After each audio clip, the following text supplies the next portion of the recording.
amazing. It really does sound like a movie. Anyway, ex-President John Agyekum Kufuor has advised the National Development Planning Commission to consult all political parties in its drafting of a 40-year grand development program that seeks to cause a significant transformation of the country by its 100th birthday.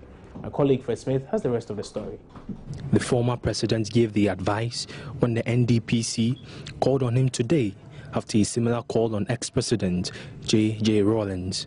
According to the Director General of the Commission, Dr. Nimoy Thompson, the aim of their visit is to seek support from the former heads of state for the 40-year program, which is scheduled to end in 2057.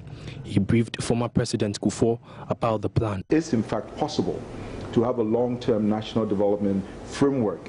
We can call it a plan or a framework similar to the Millennium Development Goals, for example, that will be binding on successive governments, but will also provide room for each government to come in with its own plan to work towards the goals and vision of this framework that we're working on. And so after much groundwork, and of course bear in mind your own passion for development. At some point you even set up a ministry responsible for economic planning and other.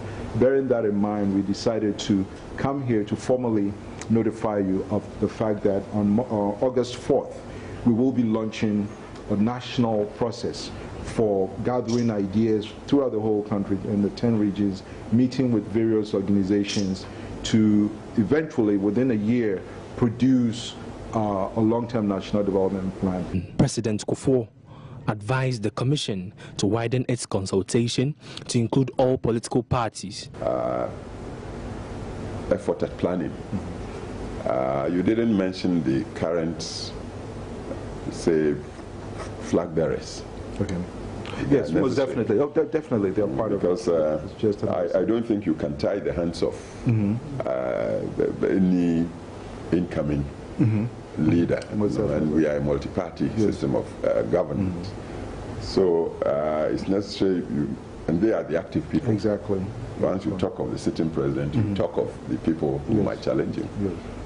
Me, I'm a retiree. I can only perhaps make an input, make a suggestion to you.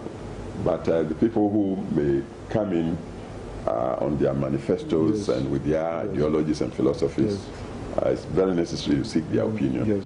He also asked the Commission to draw up policy plans to tackle problems emanating from rural-urban migration.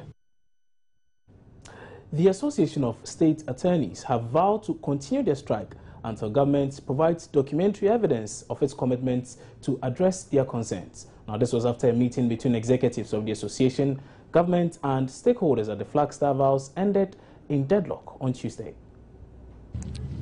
According to the president of the association, they are tired of the many unfulfilled promises made by government and are demanding documentary evidence of its commitments. Over 150 lawyers at the Attorney General's office started an indefinite strike following unsuccessful meetings to address their conditions of service. They are demanding a salary increase and a harmonization of their salaries and benefits. We are just coming from the meeting. We have high-power delegation from finance for the first time. And we had the chief of staff, the fair wages, executive secretary, etc. And for the first time, we were told by the Ministry of Finance that they are going to satisfy our demand. We said we will not take any promise.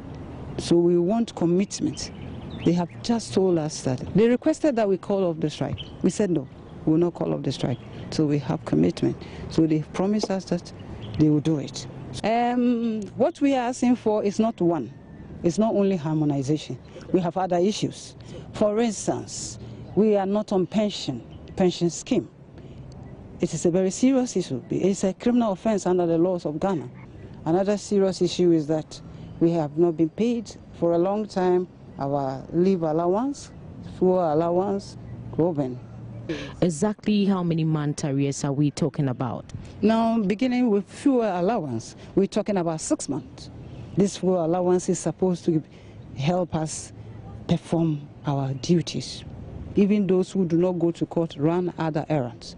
This allowance is outstanding for 6 months. And we have to pay for fuel from our pocket. We also have to receive allowances in clothing, which has also not been paid. is outstanding for this. The association also lamented the lack of logistics at their offices to work effectively, coupled with poor working conditions over the past 3 years. And we are also working under very serious dehumanizing condition of service at the office.